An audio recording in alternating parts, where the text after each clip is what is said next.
Hello and welcome students, আশা করি তোমরা সকলেই খুব ভালো আছো। জ্ঞানজ্যোতি কোচিং সেন্টারের পক্ষ থেকে তোমাদের সবাইকে আরো একবার স্বাগত। তো আমি মীরা ম্যাম, আমি আজ তোমরা যারা যারা WBSU ইউনিভার্সিটির আন্ডারে পড়ছো, তোমাদের ফার্স্ট সেমিস্টার মেজর DSC 1 যে বেঙ্গলি পেপার রয়েছে সেখান থেকে কিন্তু আজকে এটা আমার দ্বিতীয় ক্লাস। আজ যে টপিকটি নিয়ে আমি আলোচনা করব সেটা হচ্ছে চর্যাপদের সমাজ জীবনের যে পরিচয়। ঠিক আছে, এই চর্যাপদ যে রয়েছে এই পুঁথি সম্পর্কে এর আগের দিন ক্লাসে আমি আলোচনা করেছি। আজকের ক্লাসে সেই চর্যাপদের যে সমাজ জীবন রয়েছে সেই সমাজ জীবন সম্পর্কে কিন্তু আজ আমি ক্লাসে আলোচনা করব। আজকের আলোচনার বিষয় আমার এটাই। ক্লাসটি শুরু করার পূর্বে আগে তোমাদের সঙ্গে খুবই একটা গুরুত্বপূর্ণ ইনফরমেশন আমি জানিয়ে দিয়ে যাই। তোমরা যারা যারা ভাবছো আমাদের সঙ্গে এই সেমিস্টারে অনলাইন ক্লাস বা নোটসের জন্য যোগাযোগ করবে, তাদেরকে বলে দিই আমাদের সঙ্গে যোগাযোগ করতে হলে দেখো নিচে দুটি নাম্বার দেওয়া আছে।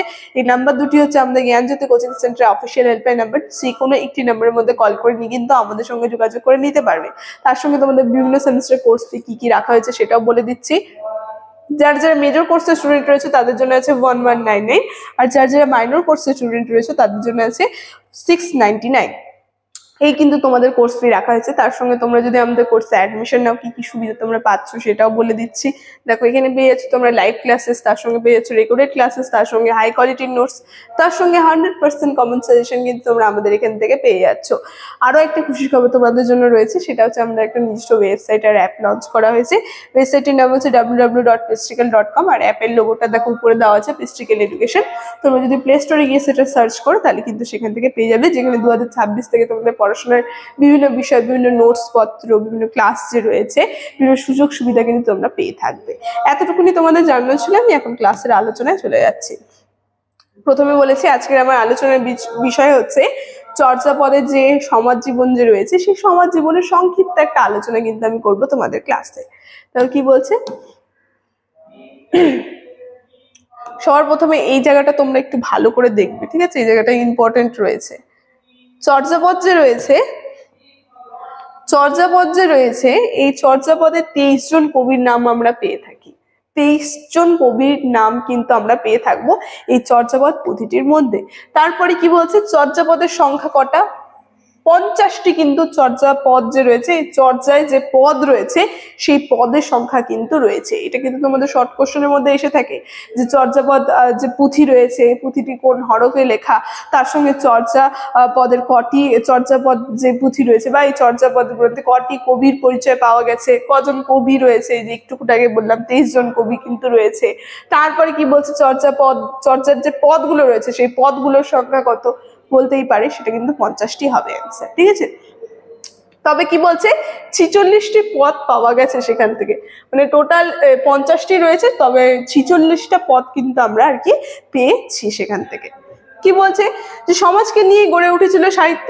সাহিত্যের ভিত্তিমূল সমাজের গভীর প্রদেশে স্থাপিত, যেখানে আমরা দেখবো একজন কবিতাই সমাজকে বাদ দিয়ে কখনোই সাহিত্যের ভূমি নির্মাণ করতে পারে না।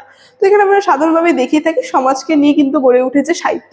তো সেই কারণে সমাজকে কিন্তু আমরা পুরোপুরিভাবে বাদটা দিতে পারি না। সেই কারণে কবিরা যে সমস্ত সাহিত্য লিখে থাকে সেগুলো কিন্তু সমাজকে কেন্দ্র করে বেশিরভাগটা লিখে থাকে। তাই বলছে এই কবিও তাই করেছে, সেটার কিন্তু ব্যতিক্রম নয়। কি বলছে, চর্যাপদ বৈধ সহজিয়া সাধকদের ধর্ম সাধনের বিষয় নিয়ে গড়ে উঠলেও এখানে আমরা বাংলা সমাজ জীবনকে উকি দিতে দেখি। সরব, তারপরে কৈবর্ত, তাঁতি, সুরি এই ইত্যাদি নিয়ে বাংলায় যে নিম্ন বর্গের নানা জাতি তাদের জীবন বৃত্তান্ত চর্যায় কিন্তু ফুটে উঠতে আমরা দেখি। মানে বিভিন্ন নিম্ন যে শ্রেণীর যে রয়েছে মানুষরা, তাদের জীবন বৃত্তান্তও কিন্তু এই চর্যাপদের যে পুঁথি সেখানে কিন্তু আলোচনা হয়ে থাকে। এটাও কিন্তু আমরা খেয়াল করব, ঠিক আছে, বা লক্ষ্য করে থাকি। কি বলছে, চর্যায় বাংলাদেশের জনজীবনের নানা প্রসঙ্গ রয়েছে। নদীমাতৃক যে গ্রাম বাংলা তার চিত্র চর্যাপদে ফুটে উঠতে দেখি। নৌকা পারাপারের চিত্রের মধ্যে দিয়ে চর্যাপদের চিত্র আমাদের জন্য বাংলাদেশের কথাই মনে করিয়ে দেয়। নৌকা পারাপারের যে রয়েছে সে পারাপারে একটা চিত্র চর্যাপদ যে পুঁথি রয়েছে সেখানে পাওয়া যায়, যেখানে বাংলাদেশের কথা, বাংলাদেশের যে একটা সমাজে যে নৌকা যে রয়েছে সেই কথা কিন্তু আমাদের মনে করিয়ে দেয়। তাই বলছি নৌকা চালানোর প্রসঙ্গ আছে 40 পদেই কি বলছে, ভবনই গ্রহণ গভীর বেগে বাহি। এটা কিন্তু আমরা সেই চর্যাপদ যে পুঁথি রয়েছে সেখানে আমরা দেখতে পারবো। তারপর বলছে দুই অন্তে চিখিল মাঝে নথি হাতি, মানে সেই যে চর্যাপদ যে রয়েছে সেখানে কয়েকটা লাইন কিন্তু এখানে দিয়ে দিয়েছে। ঠিক আছে, দেখো তারপর কি বলছে, যে বাংলাদেশ যে রয়েছে, এই বাংলাদেশ ছিল গ্রাম কেন্দ্রিক, ফলে বাঙালির ব্যবসা বাণিজ্য নানা ধরনের বৃত্তির পরিচয় চর্যাপদ ফুটে উঠতে আমরা দেখে থাকি। তারপর 23 সংখ্যক পদে যেমন বাঙালির বধুর যন্ত্রণার মত চোলাই থেকে বৃত্তিধারী নানা শ্রেণীর পরিচয় চর্যাপদে যেমন লিপিবদ্ধ হয়েছে, তেমনি সমাজের নানা স্তরে যৌন ব্যভিচারীদের চিত্রের পাশাপাশি বাঙালিদের সঙ্গীত তারপরে কলারত চিত্র কিন্তু আমরা দেখতে পারবো এই চর্যাপদ যে রয়েছে সেই পুঁথির মধ্যে। তো এই সমস্ত বিষয় কিন্তু মানে সমাজ জীবনের যেই সমস্ত বিষয় ছিল সেই সমস্ত বিষয় কিন্তু তুলে ধরা হয়েছে। তাই বলছে নৃত্যগীতির মাধ্যমে বিনোদন, এমনকি অনেক সময় ঘর সংসার পরিত্যাগ করে যোগিনী সাজার যে চিত্র চর্যাপদে কিন্তু ফুটে উঠতে দেখা যায়, মানে ঘর সংসার সব কিছু ছেড়ে সব ত্যাগ করে যে যোগী যে সাজার যে বেশটা সেটার চিত্র কিন্তু আমরা দেখতে পারবো চর্যাপদ পুঁথির মধ্যে ফুটে আসে। বৃত্তিধারী মানুষের পরিচয় পাওয়া যায় 26 সংখ্যক পদে। তাই বলেছে তুলা ধুনি ধুনি আসু রে আসু, আসু ধুনি ধুনি নিরুবর শেষু। খুব সুন্দরভাবে কিন্তু এখানে একটা সেই যে বৃত্তিধারী মানুষ তাদের সম্পর্কে কাব্যের একটা লাইন কিন্তু উপমা আকারে দেওয়া হয়েছে। তাই বলেছে যে সব মিলিয়ে বলা যায় যে চর্যাপদে যে জীবন সমাজ জীবনের পরিচয় পাওয়া যায় তা একান্তভাবেই বাঙালি জীবনের পরিচয়, মানে যেই সমাজ জীবন আমরা পেয়ে থাকবো তা কিন্তু বাঙালি জীবনের একটা সমাজ জীবনের যে পরিচয় সেটা কিন্তু আমরা পাচ্ছি।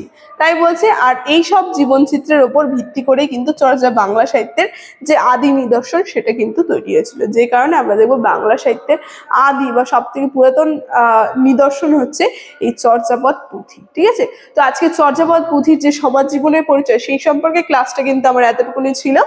আজকে ক্লাসের আলোচনার বিষয় তাহলে আমি এখানেই শেষ করছি। ভিডিওটি শুরু থেকে শেষ অবধি দেখার জন্য থ্যাংক ইউ।